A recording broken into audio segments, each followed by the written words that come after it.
بسم اللہ الرحمن الرحیم۔ یہ واقعہ ہے قاضی ابو بکر محمد بن عبد الباقی انصاری رحمۃ اللہ علیہ کا، جو کہ فرماتے ہیں کہ میں مکہ مکرمہ میں مقیم تھا۔ ایک دن مجھے بہت سخت بھوک لگی۔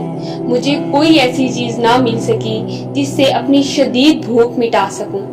اس دوران مجھے ریشم کی ایک تھیلی گری ہوئی ملی۔ اس کا منہ بھی ریشمی دھاگے سے بندھا ہوا تھا۔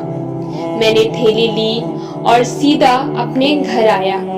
جب تھیلی کھولی تو اس کے اندر موتیوں کا ایک نہایت خوبصورت ہار تھا۔ اس سے پہلے میں نے اپنی زندگی میں کبھی اتنا خوبصورت ہار نہیں دیکھا تھا۔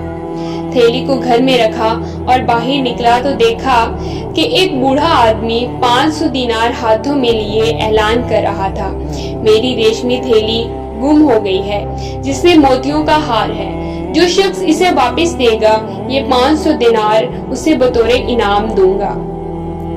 میں نے اس کا اعلان سن کر دل میں کہا کہ میں اس کا ضرورت مند ہوں۔ فاقہ کشی ہے مگر یہ ہار میرا نہیں ہے اور نہ ہی میرا اس پر کوئی حق ہے۔ مجھے اسے ہر حالت میں واپس کر دینا چاہیے۔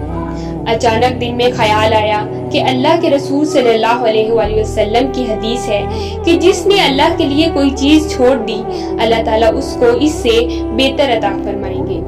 اس حدیث کو یاد کرنے کے بعد میں نے اپنے عزائم کو اور پختہ کیا اور گھر جا کر وہ تھیلی لایا۔ بوڑھے نے مجھے تھیلی کے اندر ہار میں موتیوں کی لڑی کی تعداد بھی بتا دی۔ نیز جس دھاگے سے تھیلی بندھی ہوئی تھی اس کی علامت بھی بتا دی۔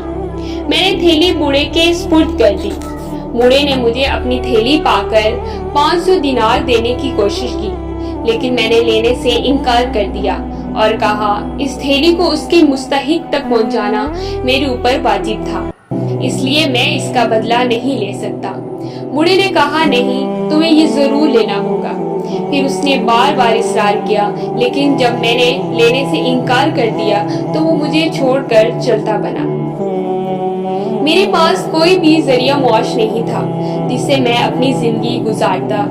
میں نے ذریعہ معاش کی تلاش میں مکہ مکرمہ سے سفر باندھا اور سمندر کے سفر پر روانہ ہو گیا۔ اتفاق سے میری کشتی ٹوٹ گئی اور لوگ غرقاب ہو گئے۔ کشتی میں جو کچھ ساز و سامان تھا وہ سب کا سب سمندر کی نظر ہو گیا۔ اتفاقاً کشتی کا ایک تختہ میرے ہاتھ آ گیا۔ میں اس پر بیٹھ گیا۔ نہ جانے کب تک سمندر کے تھپڑوں سے دو چار ہوتا رہا۔ مجھے کچھ بھی معلوم نہ تھا کہ میں کہاں جا رہا ہوں اور میری منزل کدھر ہے۔ سمندر نے مجھے ایک ایسے جزیرے پہ لا ڈالا جہاں کچھ لوگ آباد تھے۔ میں جزیرے کے اندر داخل ہوا اور وہاں ایک مسجد میں جا کر پناہ گزیر ہو گیا۔ میں مسجد میں بیٹھ کر قرآن مجید کی تلاوت کر رہا تھا۔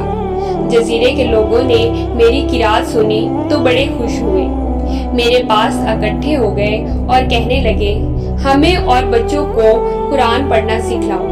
چنانچہ میں ان لوگوں کو قرآن پاک کی تعلیم دینے لگا۔ انہوں نے میری کافی خاطر و مدارت کی۔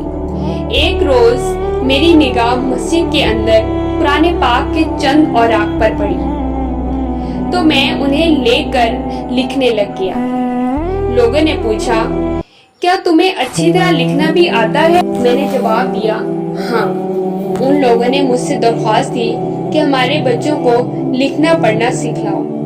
اس کے بعد وہ لوگ اپنے بچوں اور نوجوانوں کو میری خدمت میں بھیجنے لگے اور میں انہیں پڑھنے لکھنے کی تعلیم دینے لگا۔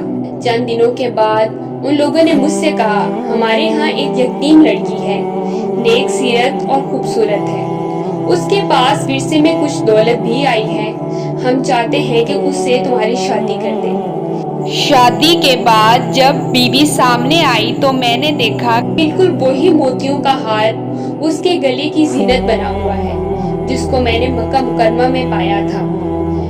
میں نے ان لوگوں کو اس ہار کا قصہ تفصیل سے بتایا۔ ان لوگوں نے میری بات سن کر بلند آواز سے لا الہ الا اللہ واللہ اکبر کا نعرہ لگایا۔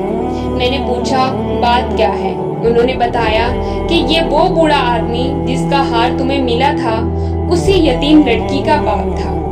وہ بسا اوقات اپنی دعا میں کہا کرتا تھا اے اللہ